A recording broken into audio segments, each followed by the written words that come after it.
Hi everyone, uh, thanks for watching this video. I'm back with some updates on my Erin Condren planner, and as you can see it looks different than the unboxing I did.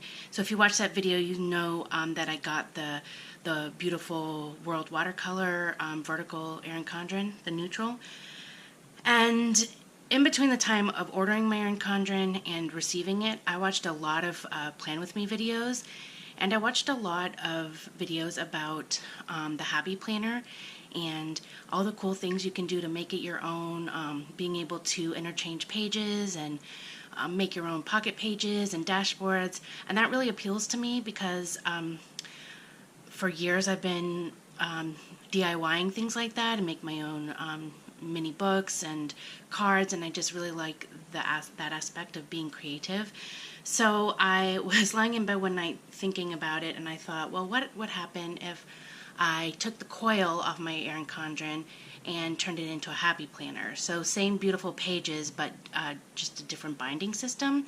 So I decided to do that, and if you're a longtime Erin Condren fan, you probably just gasped out loud. I'm sure that's blasphemous, but here you can see that I cut the silver coil off. I used, sorry, I'm blanking on the word. I used wire cutters, and my friend has an arc punch, so I used the arc punch that she had. It's a really good sturdy one from Staples to punch all the pages, and then I bought a set of rings from Michaels. They were $4.99 and I used a 40% off coupon, so I paid $2.99 for them.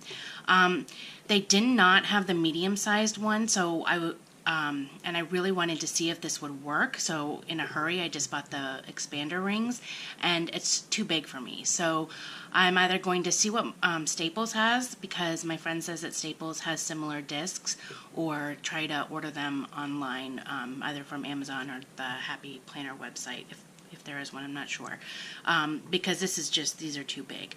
But ultimately down the road what I really want to do is purchase one of those beautiful Happy Planner binders.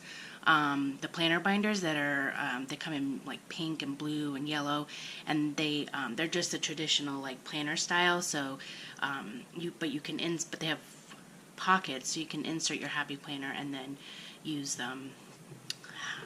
Have the traditional planner style.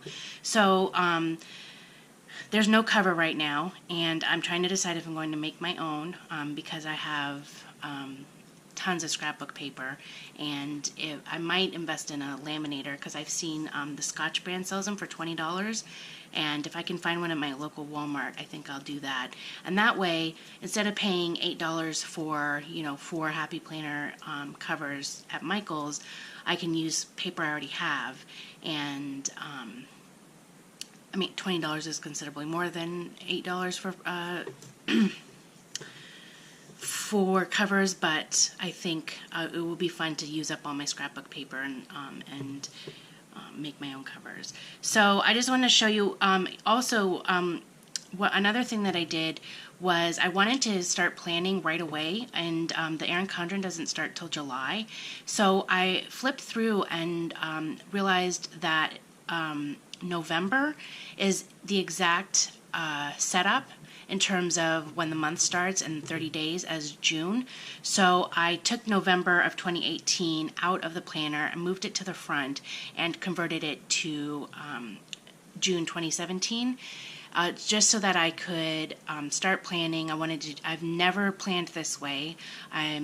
Like I said, I come from the world of card making, Stampin' Up, so this was all new to me. So I thought I just wanted to get into it and see, just play around with the things I had just gotten. So I turned November into July. I still have to cover up the November tab here, but I'll show you what I mean in terms of the dates and everything. So this is what I did for November. So June 2017 starts on a Thursday, and November 2018 started on a Thursday and had 30 days. So it worked out well. I didn't have to rearrange the numbers or anything. I could have bought some number stickers if I had to and covered up the numbers, but I didn't. This was the best month with the least amount of work and covering up. And I also did this because I know myself, and I know that if I manage to make it a full year using this, that'll be impressive, because I imagine come December I want to get a new one, and I have a very short attention span, and they always come out with brand new beautiful things. So I imagine if I make it to December before I switch this out, that would be impressive. So I won't still be using this November 2018, which is one of the reasons I justified taking it out and converting it to June. So I am going to look into maybe using Etsy kits, but for right now it just seems like a lot of money when I've already just spent $70 on a planner. So I am just using the things that I bought at Michael's. So this is some beautiful washi tape up here. I just love this gradient. It has blue and gold foiling on top and some pink, and I bought this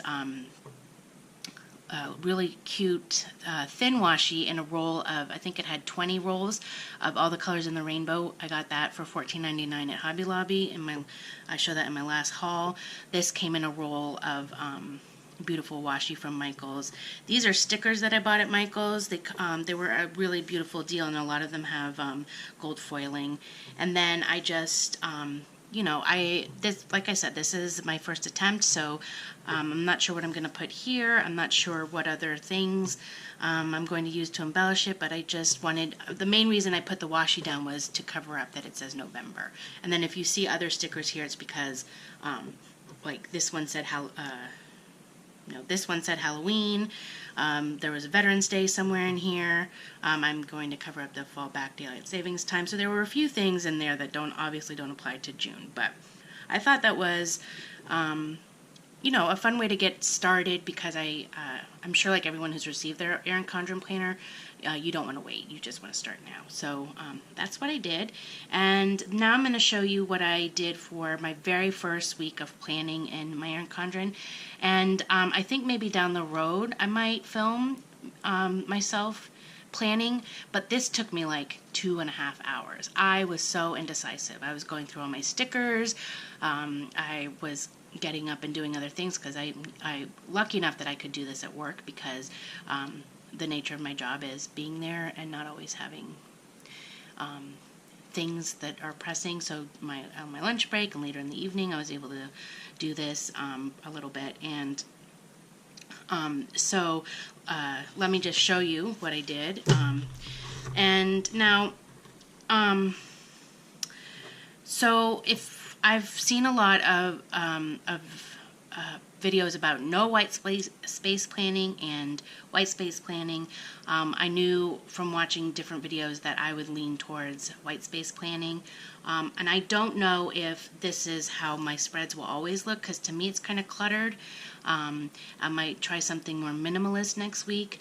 I took a lot of inspiration from Jenny at Stick With Me Shop, and so most of these stickers are from the Mambi stickers.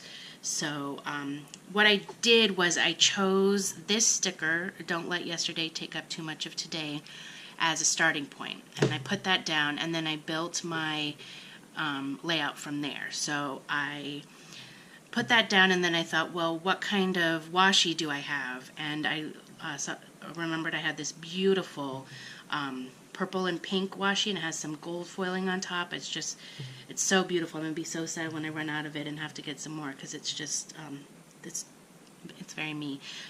So then I paired it with this gold washi, and I used these 3 pieces to kind of go from there. So, and then another thing that was really difficult for me, and this is just very much the way that I operate. Like, I'm a writer, and I can't write chronologically or linear.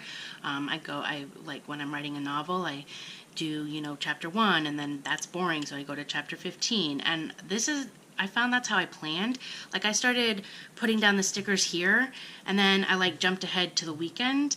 And I don't know that that works so well in planning, because when I was putting down these stickers here, I had realized that I had like kind of missed on all the black that I had already included. So I'm going to have to figure out how to plan, maybe just take one page at a time and finish this page and then move to this page. Another thing was I had finished this page before I had even worked on the sidebar, aside from this sticker. So it's all a learning curve for me, a work in progress. That's why I love watching Plan With Me videos. You get so many awesome ideas. You can see there's some pieces in here that I'll have to go back and fill in. Let me see. I do have I ordered a bunch of Etsy stickers, not kits necessarily, but deco stickers, and only one of them has arrived so far, and that is I don't know if I'm pronouncing it right, but Laven Forest, Laven Forest on Etsy. I got a sheet of these pay rent stickers, which are so cute. They're little houses. And then she has these little guys. This one's washing dishes, but the page is all sorts of different cleaning icons. I got another one for cell phone bill, and then one for filming and editing YouTube videos. So one of the reasons I did buy those was because her shop was having a 20% off sale. So my first impression of Etsy stickers is I was a little taken aback by the fact that they were $4 a page and they are 4 by 5 inches. Keeping in mind that you can buy Mambi stickers with a coupon for $11.99 and you're getting like 1,200 stickers. And I'm not criticizing, because I understand that all these people who run Etsy shops need to make a living and it is hard work to cut them and print them.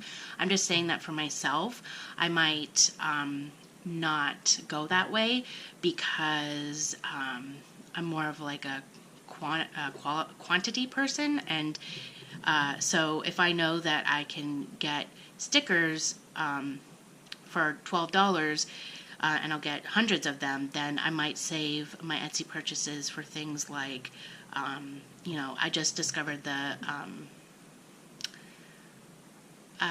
is it Call Me Frank or Frank Loves You or something like that, where they do beautiful unicorn stickers, and I'm super into rainbows and unicorns. So I bought some of those, and I wanted to try Jenny from Stick With Me Shop's Tofu the Panda stickers. So I'm not criticizing the price. I'm just saying that from myself, my lifestyle, the fact that I'm single, I live alone, I'm responsible for my own bills, I might decide that my money is better spent elsewhere. So yeah, I just want to reiterate that. So, let's see, anything that's not a Mambi sticker. For the most part, they're all Mambi stickers. Oh, these, this little gold and the gold star over here, those are from a little pack of black and gold page flags and banners from Recollections. I think those were like $3 on sale. And then this little gold spray bottle and the gold heart and anything that's gold glitter like that is from a Recollections kit. It's the one that has pale pink, pale blue, and gold. I've hauled a bunch of those in my last video, so those are really cute. And these are also Recollection stickers from another kit that I hold. So, yeah, and then what's fun about the Mambi stickers, if when you buy, depending on the I guess kit or collection you buy, one of them that I bought had all these great little icons. This laundry basket, grocery shopping, this running shoe, so this little to remember thing. So that was fun. Oh, I covered up the page flags with washi tape so there are a couple of reasons that I ran washi down the middle. One is I thought it was decorative, but two, and let me just show you what I mean. Why is when you flip over, and if you don't cover up, you're still seeing all the Erin Condren holes. So essentially what I did was I cut the coil apart, and I was left with like the punched paper, and then I used my friend's arc punch to punch the holes. And so I don't think it looks terrible. I don't think I'll always need to cover it up with washi, but I did for this layout. And and then the monthly one too. And the only thing that is not ideal about this is that if you don't also cover up the back side, the tape is going to stick to the pages. So I had to think about, like, well, what am I going to be planning? What type of spread am I going to do next week? Which will be June 5th through 11th. And I thought, well, maybe I'll play with all my tropical stickers. So I put the tropical sticker down. But I haven't put the tropical washi on this side because I haven't thought that far ahead what kind of spread I'm going to do on this side. So there are pros and cons to the washi tape. And as you can see, there are pros and cons to taking the Erin Condren coil out. It doesn't look as clean with all the holes, the Erin Condren and the arc holes. So if you do go this way, I guess you would keep that in mind. Another reason that I didn't just buy a happy planner, because I guess I could have done that. I could have gone to Michael's, used a coupon, and got a happy planner because I decided I liked the happy planner flexibility more. It's twofold. One, I already paid $70 for the Erin Condren, so I need to use it. If I had to do it again, I would have not gotten it, just because what I like so much about the happy planner and the videos I saw is being able to make your own things and customize it yourself, which you can't really do with the Erin Condren. And then the other thing is that I just much prefer the look of the Erin Condren. So all the happy planners I've seen have lots of color, and that makes it harder to use stickers, I think. So I just and I like how simple it is. I like the layout. So to me, it's combining the thick quality paper and the beautiful layouts of the Erin Condren with the ease of the happy planner and kind of the ability to create your own dividers, your own tabs, your own pockets. Somewhere I have a pocket that I made, and I might have, so I don't have a punch at the moment. It is at work. It's my coworkers. But here is a folder that I made using an existing scrapbook pad. I'm addicted to Die Cuts with a View and Recollection scrapbook pads, but after I've made something with it, they tend to pile up. So I was going through my collection, and this is kind of, I don't know if it's going to pick up on camera, but it is kind of glossy, and so I love this. I cut it down to a little under 9 inches because that's the height of the Erin Condren, and it's comes 12 by 12. So I kept it at its width, and once I scored it using my Martha Stewart score board, I scored it at 6 inches. It fits just really nicely in here. And then I'm just eyeballed where I would want the cut. So maybe I would, I don't know, when I make another one, I might want this to be less high, and I might like cut it down and then cut across, which I could do. But and then I cut a matching piece of paper from the same collection, and I just cut it to a little bit below, and I glued it on the inside. I rounded the corners using my Project Life corner rounder, and then when I get to work on Monday or tomorrow, Sunday, I'll punch it, and I'll just be able to push it in. And I haven't glued down the bottom because right now I only have a score tape, and when what I really want to do is use my liquid Tombow glue, which I've run out of, because it'll dry. And score tape doesn't dry. It'll remain sticky, so anything you put in there will catch at the bottom. So when you do something like this and glue the bottom that you're going to be moving things in and out of, like I've done this technique a lot when I make mini albums, you want to use a dry glue so that things don't get stuck down there. So yeah, that was being able to do things like this and add them to my planner was one of the main reasons that I decided to cut the coil out. And I'm really happy with how it turned out. I can't wait to punch it and use it. So that's it for my it's not really a plan with me, but my very first plan with me. Yeah, I'm a perfectionist a lot. really a lot, and that's not English, but I am a perfectionist, and as I look at this, I see things that I wish I'd done differently. But, I'm sure everybody in the planner community feels that way, and, nobody started out perfect. So I'm just happen to be doing it all on video and learning on video. So, yeah, thanks for watching this, and I will be back next week when I do the first full week in June 5th through 11th. And thanks so much.